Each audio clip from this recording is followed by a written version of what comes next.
Welcome to the deep dive. Today we're going to be looking at the sources on the Blustream PWR4IEC. It's a four-port managed IEC PDU.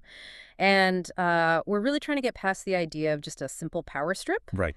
Our mission here is to figure out what really makes this thing smart, what Yeah. makes it a piece of digital infrastructure, instead of as a plug. Exactly. I mean, if you look at any professional AV or IT setup, power management has to be, well, resilient Yep. and measurable. This PDU is exactly that. It's metered and switched right at the outlet level. It's designed for pretty heavy loads, too, of up to 10 amps from 110 all the way to 250 VAC. And it fits into a standard rack. Oh, yeah, that's crucial. It's a 1U design, so it just slides into any 19-inch rack. Right. Super efficient with space. Okay, so once it's in the rack, the first big thing that seems to jump out from the sources is the data, the constant granular data it's providing. We're talking real-time monitoring of voltage, current, total power draw, even down to the energy used by each specific outlet. And that precision is what changes the game. It stops being just a power distributor and becomes a true power management tool. So it's not just a gauge, it's more like a diagnostic tool. Absolutely. Forensic Ugh. level.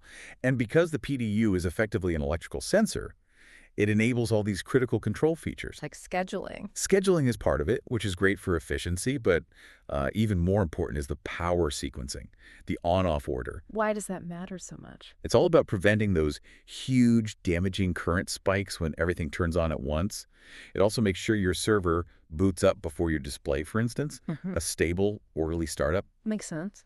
And all that data also drives the built-in overload protection and interference filtering. Okay, so the PDU is generating all this data, it's running these sequences. How do we actually, talk to it? How do we control it? The control layer is surprisingly broad. You have your Yeah. standard TCP/IP network connection. You've got RS-232 serial. And I saw it has front panel buttons, too, for manual switching. Yeah, which is a lifesaver if the network is down or you're just standing right in front of the rack. Right. But speaking of the network, the really fascinating part is the resilience. The unit has dual TCP/IP ports. 2 of them, so that's for redundancy. Pure redundancy. If one link goes down in a mission-critical setup, the other one keeps management access flowing. You get uninterrupted service, SSL security, the works. But, aren't we overcomplicating things? Relying on a network just for power delivery seems a little risky. You'd think so, but I think the answer to that lies in its ability to automate. The source material really highlights these 5 relay connections. They're on 2 little 3-pin Phoenix connectors. This is where it gets really integrated. So what do those do? They're the key interface for automation. They let the PDU become this reactive part of the whole building's ecosystem. Reactive how? It means it can be triggered automatically by third-party control platforms or, and this is the big one, by a full-scale building management system, a BMS. I see. So the building itself can tell the PDU what to do? Exactly. You could program it to cut power to devices based on, say, room occupancy data, or schedule a campus-wide power down. And it's all managed remotely through a secure web interface. Wow, okay.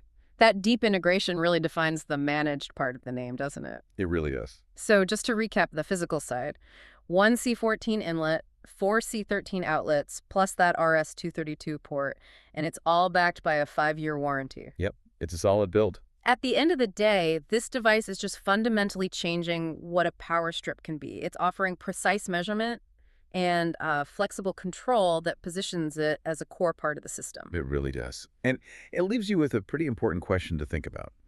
If this PDU can use those relays to provide this incredibly scheduled automated control that's triggered by something like a building's BMS, well, how does that new level of networked power management change our whole expectation for reliability and maintenance in these huge, complex installations? It sort of raises the bar for everything else, doesn't it?